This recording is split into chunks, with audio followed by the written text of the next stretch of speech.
कम से कम इतना करे कि उत्तम सत्यव्रती न बन सके तो सत्यानुव्रत अवश्य पाले। धर्म रक्षा प्राणी रक्षा के अलावा झूठ का त्याग करे, क्योंकि आपका वह सत्य भी झूठ कहलाएगा जो दूसरों पर विपत्ति ला दे। एकदम असत्य। दुनिया सत्यवादी हरिश्चंद्र राजा को भी राज्य से निकाल देती है। सत्य कड़वा होता है।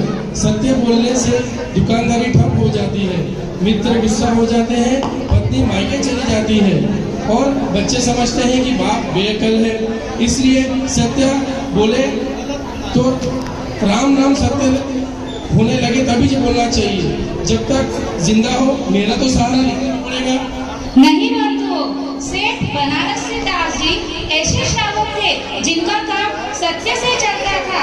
उनका नियम था कि दिन में केवल सिर्फ 5 पगड़ी ही बेचेंगे और परिणाम क्या निकला? दुकान पर भीड़ लगी रहती थी। भीड़ लगने के बाद 5 पगड़ी बेचने के बाद बाकी दिन दुकान बंद कर देते थे और दुकान बंद करके श्रावक से ग्राहकों से क्षमा मांग लेते थे।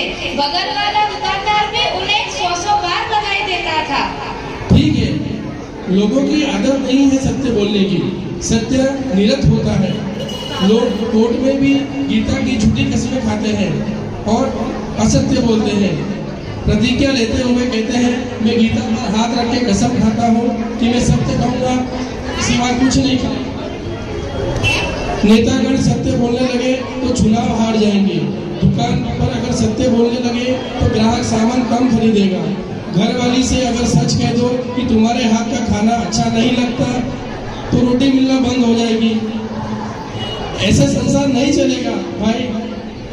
सत्य कहते हो भाई, ये बताओ संसार चलाना अच्छी बात है कि मोक्ष मार्ग पर चलना अच्छी बात है?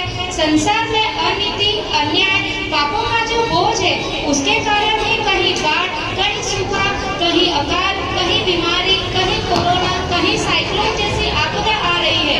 यदि हमारे भारत में कुछ शांति है तो सत्यवादी संतों के कारण है। परम पूज्य निमित्त ज्ञानी आचार्य श्री विमल सागर जी महाराज ज्यादातर मौन रहते थे या सत्य बोलते थे, तभी उनके वचन सिद्ध होते थे। परम पूज्य गणाचार्य श्री विराग सागर जी महाराज से कौन परिचित नहीं है? उन्होंने 16 वर्ष की छोटी सी आयु में तुझे धारण कर रखा है। संसार इन सत्यवादी संतों की वजह से चल रहा है, ना कि तुझसे। तुम्हारी बात सत्य है, पर क्या करूं? लोग मुझे माला पहनाते हैं, मंच पर आमंत्रित करते हैं, तुम्हारा नाम लेकर मेरी पूजा करते हैं। देखो, और ही तो हटाना है और से अन्याय को हटा दो, तुम भी सत्य बन जाओ। चलो इतना नियम लो कि धर्म कार्यों में, मंदिर में साधु संतों से झूठ नहीं बोलोगे।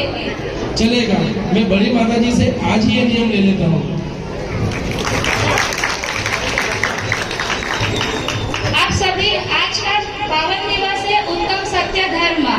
उत्तम सत्य धर्म का मतलब क्या होता है? सिर्फ सच बोलना नहीं, बहुत सारे रूप में सत्य प्रकट होता है।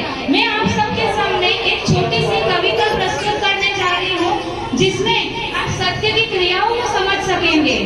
हक मिलना सत्य है, अन्याय कहानी सत्य नहीं, कोशिश करना सत्य है, बहानों से दोषबाजी सत्य नहीं, इज्जत मत का सत्य है, अहंकारी सलामी सत्य नहीं, वास्तविकता सत्य है, आलस की दगाबाजी सत्य नहीं, दृढ़ता सत्य है, जिद की गुलामी सत्य नहीं, भरोसा सत्य है, चमत्कार से आशिकी सत्य नहीं, खुद जिंदगी लिखो, सिर्फ लिखी लिखाई सत्य नहीं, सीखना सत्य है, भुलाना सत्य नहीं, गलती पर माफी सत्य है, छुपाना सत्य नहीं, उत्तर देना सत्य है, जुबान लड़ाना सत्य नहीं, सुखी रहना सत्य है, सताना सत्य नहीं, चुनौतियों का सामना करना सत्य है, घबराना सत्य नहीं, जिंदगी खुद लगो मेरे भाई, सिर्फ अपनाना सत्य नहीं, अपनाना सत्य नहीं।